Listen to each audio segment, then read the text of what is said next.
Brought to you by Penguin.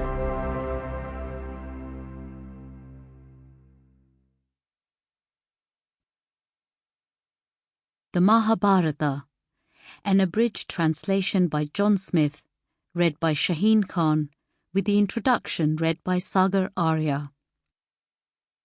Both for ease of listening and because it contains details of the plot, we've placed the introduction to this Penguin classic at the end of the audiobook. It's worth noting at this point that passages of summary are in the present tense and are preceded and followed by this sound.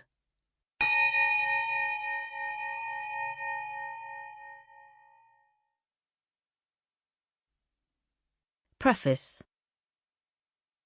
It comes as something of a shock to realise that I've been working on this translation for around 1/5 of my entire life. It is also slightly shocking to realise that I have, at last, finished it.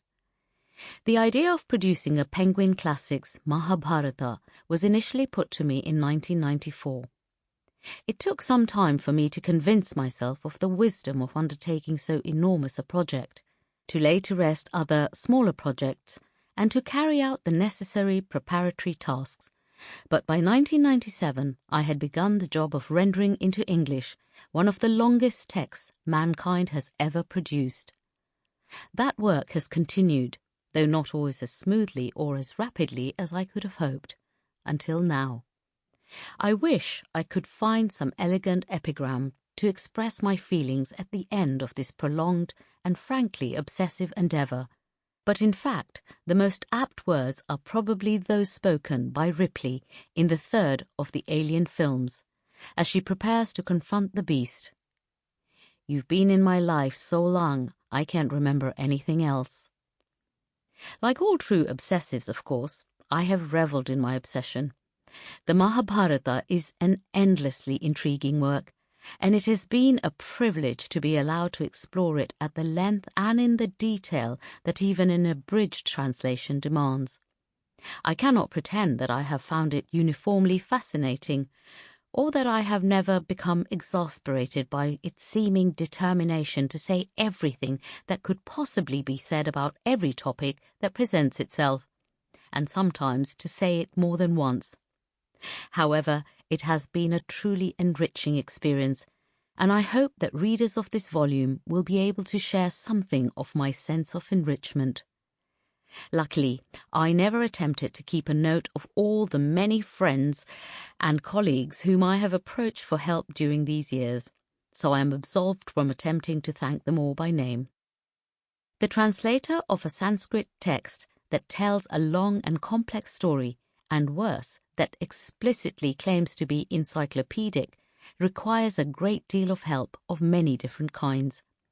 Topics on which I have sought help include the interpretation of difficult Sanskrit words and phrases, the identification of plants and animals, the movements of heavenly bodies, the harness of horses, the intricacies of early Indian ritual and theology, the manufacture of weapons, and much else besides.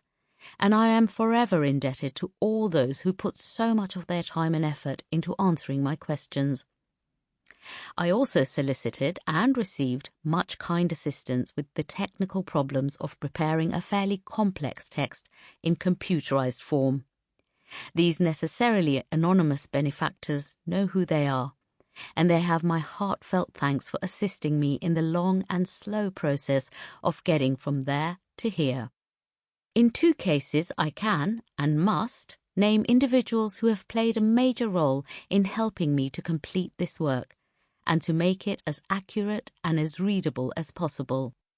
My friend and colleague, Eivind Karsh, read every word of the entire book, pointing out idiotic typographic errors that had escaped my best efforts at vigilance, alerting me at least twice to cases where I had somehow contrived to say the exact opposite of what I meant, and making innumerable valuable suggestions on issues of interpretation, presentation, and phrasing. He also more than once rescued me when I was floundering in the deep waters of Samkhya thought, something which those who have been there will recognize as heroism of a very high order. Then I must also mention my wife Eleanor. Sample complete. Ready to continue?